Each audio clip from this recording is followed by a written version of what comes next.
Hello बच्चों, let's hit the given question. The question says to measure the temperature coefficient of resistivity alpha of a semiconductor, an electrical arrangement shown in the figure is prepared.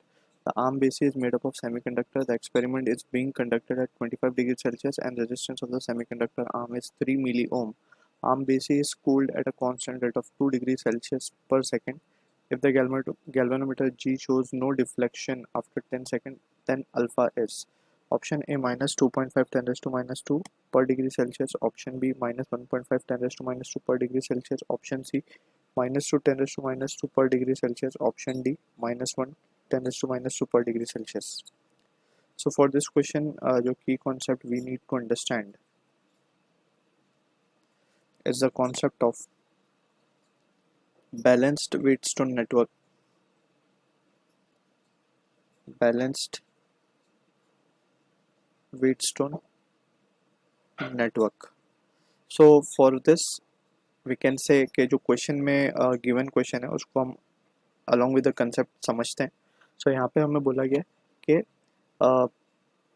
Galvanometer जो है वो कोई deflection show नहीं कर रहा after 10 second और हमें alpha find करना है. Alpha over here is nothing but the temperature coefficient of resistivity. ठीक है. अब बैलेंस व्हीटस्टोन नेटवर्क की पहले हम इंपॉर्टेंट कंडीशन लिख लेते हैं. अगर चार रेजिस्टेंस कुछ इस तरीके से कनेक्टेड है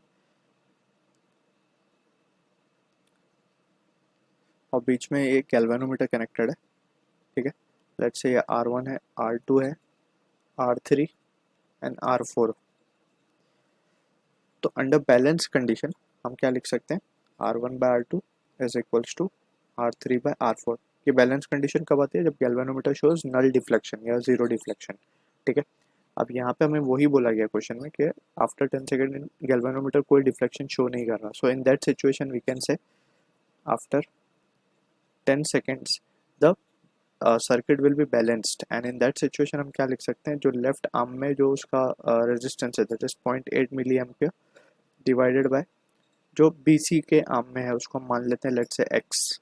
ठीक है. x will be equals to 1 milli ampere divide by 3. तो यहाँ से हम x की वैल्यू निकाल सकते हैं. x की वैल्यू क्या आ जाएगी? 2.4 मिली ओम बेसिकली. ठीक है. अब तो इस आर्म का या बेसिकली हम बोले सेमीकंडक्टर जो हमने कनेक्ट किया हुआ है उसका हमें रेजिस्टेंस मिल चुका है. हमें उसका जस्ट क्या after 10 second t equals to 10 second temperature change भी हमें गिवन है. टेम्परेचर चेंज कितना हो गया?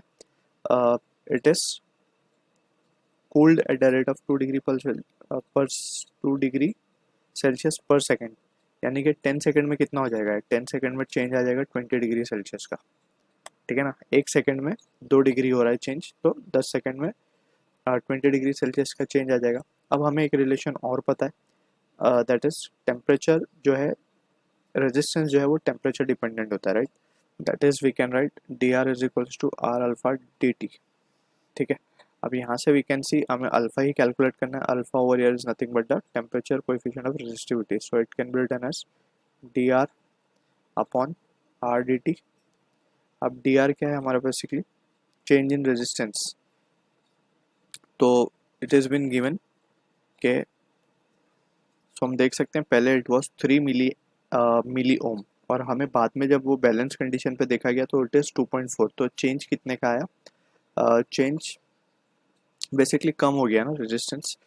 तो it is negative of 0.6 divided by dt that is the change in temperature हमें मिल चुका है 20 degree Celsius into r initially अगर हम देखें so it was 3. Right. Initial condition में इट वाज 3.